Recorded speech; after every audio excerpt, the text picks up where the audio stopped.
Welcome to অজানা খবর। অজানা খবরে আপনাদের সকলকে স্বাগতম। আপনারা যে যেখান থেকে দেখছেন আশা করি সবাই ভালো আছেন। তো বেশি কথা না বলে মূল ভিডিওতে চলে যাই। ওয়ারফেজ কেন আলাদা বিস্তারিত জানিয়ে দেব। বাংলায় হেভি মেটাল ধারার গানকে শ্রোতাদের মধ্যে ছড়িয়ে দিতে অগ্রগণ্য ভূমিকা রেখেছে ওয়ারফেজ। ব্র্যান্ডটি 4 দশক পূর্ণ করেছে গতকাল। 70-80 দশকে Iron Maiden, Scorpions, Deep Purple, Black Sabbath, মেটালিকার গানে বুঁদ ছিলেন ঢাকার তরুণেরা। তখনও ঢাকায় কোনো হেভি মেটাল ব্র্যান্ড গড়ে ওঠেনি। দুনিয়া জুড়ে ইংরেজি গান নিয়ে উন্মাদনার মধ্যে 1981 সালে ঢাকায় ওয়েবস নামে একটি হেভি মেটাল ব্র্যান্ড গড়ে ওঠে। মূলত বাইরের ইংরেজি গান কভার করত ব্র্যান্ডটি। তখনও বাংলায় হেভি মেটালের চল আসেনি। 1984 সালের 4 জুন যাত্রা শুরু হয় ওয়ারফেজ। বাকি ব্র্যান্ডের মতো ওয়ারফেজও ইংরেজি গান কভার করত। বা রাজধানীর রাশিয়ান কালচারাল সেন্টারে গাইতেন তারা। দর্শক সারিতে 20 থেকে 25 জনের মতো থাকতেন। ফিডব্যাকের মাকসুদুল হকের পরামর্শে ইংরেজি ছেড়ে বাংলা গানে থিতু হয়েছিল ওয়ারফেজ। 4 দশকের স্মৃতি হাতড়ে বৃহস্পতিবার মাকসুদুল হক প্রথম আলোকে বলেন, ওদের বয়স কম ছিল, বয়সের তুলনায় অনেক এগিয়ে ছিল। ব্র্যান্ড হিসেবে ওরা নিখুঁত ছিল। একদিন ডেকে বললাম, তোমরা বাংলা গান করো না কেন? ব্র্যান্ডটিকে টিকিয়ে রাখতে মৌলিক গান দরকার। একসময় মাকসুদও ইংরেজি গান করতেন। আজম খানের তাড়নায় বাংলা গানে ফিরেছেন তিনি। সেই তাড়না ওয়ারফেজের মধ্যে ছড়িয়ে দেন মাকসুদ। হুসেন মোহাম্মদ এরশাদের পতনের পর 1990 সালে বিজয় দিবসে ঢাকা বিশ্ববিদ্যালয়ের মূল চত্বরে কনসার্ট করেছিল বাংলাদেশ মিউজিক্যাল ব্র্যান্ডস অ্যাসোসিয়েশন বাম্বা। বাম্বার প্রথম সভাপতি মাকসুদের পরামর্শে সেই কনসার্টে প্রথমবারের মতো বাংলা গান পরিবেশন করেন ওয়ারফেজ। তখন থেকে নিয়মিত বাংলায় গান করে আসছে ব্র্যান্ডটি। ওয়ারফেজের দলনেতা টিপু বলেন, মাকসুদ ভাই আমাদের বোঝালেন বাংলা গানই আমাদের পরিচয়। তখন ব্যাপারটা অনুধাবন করে বাংলা গান শুরু করি। এরপর থেকে মৌলিক গান নিয়েই এগিয়ে যায়। 1991 সালে বাংলায় প্রথম হেভি মেটাল অ্যালবাম ওয়ারফেজ প্রকাশ করে এই ব্যান্ড। ওয়ারফেজের হাত ধরে বাংলায় হেভি মেটাল প্রাণ পেয়েছে। ইংরেজি হেভি মেটালের জোয়ারের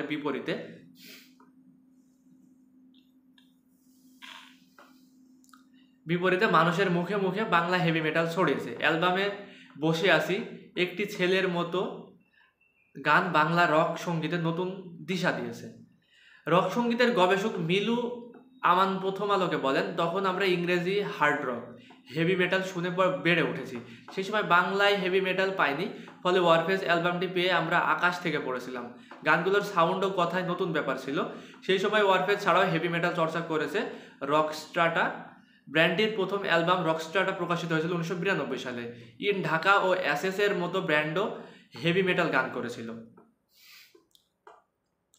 4 দশকের পথ চলায় বহু ভাঙাগড়ার মধ্যেও জোরালোভাবেই টিকে রয়েছে ওয়ারফেজ। এটি ব্র্যান্ডটিকে আলাদা করেছে বলে মনে করেন মাকসুদ। তার ভাষ্যে 40 বছরে 20 বারের বেশি ভাঙাগড়া দেখেছে ব্র্যান্ডটি।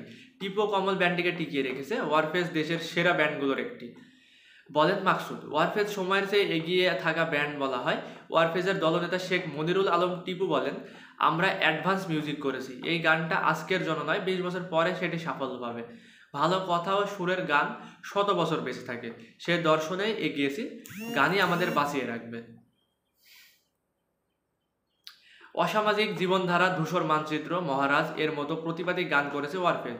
আবার অবাক ভালোবাসা, মৃত্যু এলিজি, পথ চলার মতো আধ্যাত্মিক ধরনের গানও করেছে। কোকি স্টুডিও বাংলায় অবাক ভালোবাসা প্রকাশের পর 90-এর শ্রোতাদের পাশাপাশি হালের তরুণ শ্রোতারাও বোধ হয়ে আসেন। মূলত গানের কথায় ওয়ারফেজকে আলাদা করেছে। ব্র্যান্ডের বেশিরভাগ গান লিখেছেন বাবনা করিম ও কমল। বাংলার রক মেটাল বইয়ের অন্যতম লেখক মিলু আমানের ভাষ্যে ব্যান্ডটির গানের লিরিক অর্থবহ, তরুণদের অনুপ্রাণিত করে। গান শুনলে বোঝা যায় গীতিকারের বাংলা কবিতা সম্পর্কে বেশ জানাশোনা আছে। গানের কথার বাইরে ব্যান্ডটি গায়িকি ও গিটারে নিজেদের আলাদা করছে। সঞ্জয়, বাবনা করিম, মিজান, পলাশের মতো ভোকালিস্ট নিয়ে এসেছে ব্র্যান্ডটি। কমল, রাসেল আলী, জুয়েলের মতো গিটারিস্ট বাংলা রক সঙ্গীতে নিজেদের ছায়া ফেলছেন। ড্রামার হিসেবে নিজেকে অন্য উচ্চতায় নিয়েছেন টিপু। নানা চড়াই উত্তরায় ব্র্যান্ডকে আগলে রেখেছেন তিনি। টিপু বলেন, যে যার মতো করে অন্য ক্যারিয়ারে চলে গেছে, তবে ব্র্যান্ডটি নিয়ে স্বপ্ন, দৃঢ়তা ছিল, এখনও আছে। সাবেক সদস্য, বর্তমান সদস্য, ভক্তদের ভালোবাসায় আমরা এতদূর এসেছি, সবার প্রতি কৃতজ্ঞতা রইল। তো আজকের ভিডিওটি এই পর্যন্তই। পরবর্তী ভিডিও না আসা পর্যন্ত অজানা খবরের সঙ্গেই থাকুন। ভালো থাকুন, সুস্থ থাকুন, টেক কেয়ার, আল্লাহ হাফেজ।